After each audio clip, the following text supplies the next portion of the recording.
You're watching WNEM-TV5 News at 10, Mid-Michigan's only hour-long 10 p.m. news. Picking up the tab, a local mother being charged a small fortune for her son's school records will no longer have to fork over thousands of dollars to get them.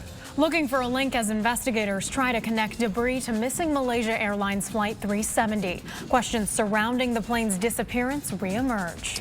And today certainly brought the drop in the humidity we were hoping for, but can we continue to keep the storms at bay? We'll answer that question in your full forecast. And coming up in our second half hour, some local first responders are breathing easier tonight after receiving some good news. They get to keep their jobs. Well, thanks for tuning in to WNEM-TV5 News at 10 on MY5 and streaming online at WNEM.com. I'm David Custer. And I'm Meg McLeod. At the beginning of the month, we told you about a local mother being charged $77,000 for school records on her disabled son. Now it seems the school district is changing its tune. TV5's Gino Vici is live in the Continuous News Center with more. Gino. Well, David, when Hemlock attorney Phil Ellison was contacted about this case, he says it was the second highest amount he had ever seen someone charged for a Freedom of Information Act request. As you mentioned, $77,000 and 2.5 years to complete that request. This particular request came on the brink of FOIA laws changing here in Michigan. The biggest change addressed how much governments can legally charge for access to records. Another interesting point here, Sherry Smith and her husband had a legal right to access their child's records from the Goodrich School District for free under a law known as FERPA. Only weeks after our story aired and after Ellison filed another request and a lawsuit, the Smiths got their records, and they got it for free. We spoke with Ellison today, who now questions the intentions of officials in the Goodrich School District. The lesson here, I think, for the audience and for administrators and for members of government is just be open and honest and transparent. If a parent wants access to records of their kids' emails, give it to them. Just because you can make it hard and can make it difficult doesn't mean you should. As for the parents in this case, Sherry Smith says she's both excited she got the documents, but she's also confused the district was suddenly able to issue the records so fast and for free. She also says she's disappointed it took hiring an attorney to get access to those records. We're live in the newsroom. Gino Vici, WNEM-TV5 News at 10 on MY5. Thank you, Gino. A live look over Saginaw tonight. You could definitely feel the difference in the air today, but how long will this relief last? Here's Chief Meteorologist Brian Bachman with a look at your forecast. Hey, Brian. Hi there, Meg. Fortunately, it's a change that I don't think we'll be seeing leave us in terms of the lowered humidity anytime soon. Whether or not we can keep the scattered showers and storms at bay, I'm not so confident on that one, meaning it does look like there are some storms in our future. We will get to that in a moment. Let's get a look at the current conditions out there tonight. Here's a live look at how things are shaping up in Midland and in Flint, and really as many of the locations around mid-Michigan have been all day. Our temperatures are within a couple of degrees of each other from location to location. Midland at 73 with a clear sky. Saginaw just about matching, clear sky anyway, but 74 degrees. Dew points staying nice and comfortable, have come up a little bit, but only to about the upper 50s, so that's a lot better, certainly, than the 70-degree dew points that we had around this time yesterday. 73 also in Bay City and in Saginaw. Basically, the dew points kind of running in the same range there, upper 50s, and we have a light southwesterly wind now at about 5 to 10 miles per hour in most locations. Now, the only exception we see is one little shower managed to trek its way across Lake Michigan. Believe that'll fall apart long before it gets to mid-Michigan. However, you see more to the north and west. We may see those flare up over mid-Michigan by tomorrow. At the very least, though, I think we're dry through at least lunchtime, and by then already another warm day beginning at 81 degrees. We'll track those potential storms and your weekend forecast coming up. Brian, thank you. New tonight, some big changes are coming to the way criminals are sentenced here in Michigan.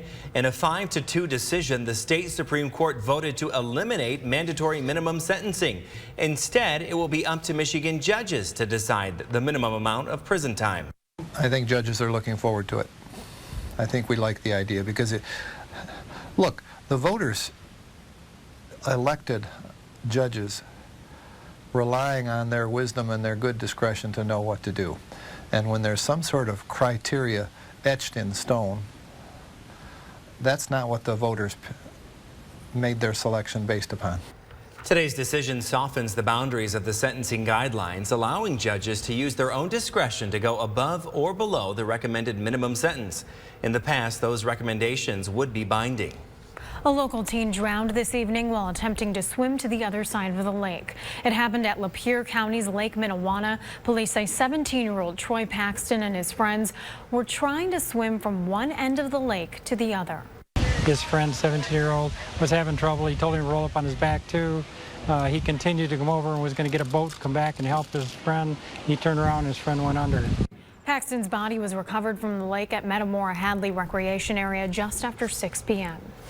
More local news. We now know the names of the two people killed when their car crashed into the Chippewa River. Police say Daniel Hill of Mount Pleasant was driving too fast and lost control Tuesday in Midland County's Lee Township. Hill's passenger was Mark Goltowski of Shepherd. Friends and family are gathering to remember a man found dead after a crash in Flint. Visitation was held at the Sheldon Banks Funeral Chapel for 28-year-old Cortez Cheatham's. The funeral service starts at 11 tomorrow morning at the Rising Star Baptist Church. An ambulance responded to that crash that apparently killed Cheatham's on July 17th, but the crew left saying they didn't see anyone in the car. He was discovered in his car by a second ambulance crew arriving later. Police are investigating an armed robbery at a local hotel. It happened just before 3 this morning at the 4 Points by Sheridan in Saginaw Township. Police say the suspect walked in the main entrance and demanded money from the safe. Thankfully, no one was hurt, but the thief did get away with some cash. New details tonight on this man, 60-year-old Richard Bancroft of Harrison. He's accused of killing 5 kittens by throwing them into a fire. Tonight, he was formally charged in Clare County on animal torture charges. The owner of the kittens found them burned in a pile in her driveway. An older cat was also found with its neck broken. Bancroft remains behind bars. An investigation that started with a home invasion has turned up several stolen firearms, and now 3 people are behind bars.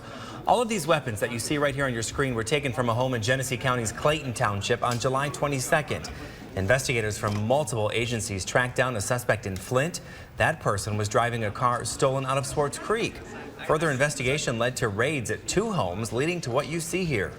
There's still some weapons out there from this theft. We're diligently looking for those weapons. Anybody in possession of those weapons will be charged appropriately. 2 suspects will face federal charges. A third will face state charges.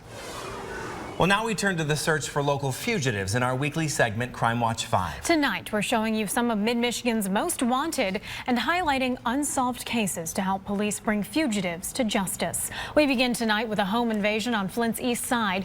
On May 5th, someone broke into the home of a 92-year-old woman on Maplewood Avenue. The woman was assaulted and robbed of jewelry, prescription drugs, and cash. On Flint's north side, police are looking for clues in the unsolved murder of 16-year-old Jalen Cox. He was struck by a gunshot on September 16th of 2012 while walking home from his aunt's at Home Avenue and Glen Avenue. He later died at Hurley Medical Center from his injuries. Jalen was a junior at Northwestern High School when he was killed. Also on Flint's north side, an unsolved double murder. On September 23rd, 2014, 54-year-old Tony Rabbit Mays was shot to death in a home on Martin Luther King Avenue near East Patterson Street. His 22-year-old nephew, Henry Hank Moy, was also shot and killed. Crime Stoppers is offering a cash reward for any tips that lead to an arrest in any of these cases tonight. Remember, all tips can be made anonymously. Just call that number right there on your screen. It is 1-800-SPEAK-UP. Well, you know that person at work who is always bundling up regardless of how hot it is outside? We have a few of those. Well, it turns out there's a scientific reason this occurs in almost every office. And an NFL star is being immortalized in sculpture, but this might not be what he had in mind. But first, the latest on missing Malaysia Flight 370, what investigators are now saying about debris found in the ocean, and how family waiting for answers are reacting to the discovery. And we now have more than 145,000 people following us on Facebook, and we want to say hello tonight to Marlena Searles. Thank you for posting on our wall. You can always join the conversation too. Just click the like button right there at the top.